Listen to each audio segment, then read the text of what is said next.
পরিমাণের বৃষ্টি হইতাছে রে ভাই বোনেরা, দেখেন সিলেট বন্যায় ডুবাই নিতেছে।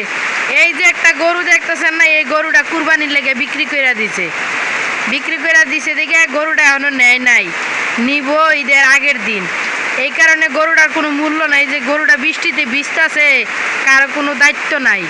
আর যদি নিজের গরুটা হইতো, বিক্রি না করতো, তাহলে কিন্তু গরুটা কখন নিয়ে যাইতো এই বৃষ্টির ভিতরে আইসা। হে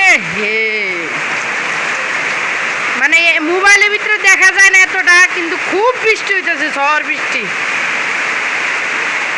যাই হোক, বৃষ্টির কারণে আমাদের গাছের গোড়াতে পানি হইতেছে, জোর পাইতেছে, বৃষ্টি আর বৃষ্টি। খালি আমার সাজিতে না থাকতো তাহলে আমি এই বৃষ্টিতে ভিজতাম। এই সাজিদ, বৃষ্টিতে ভিজবা?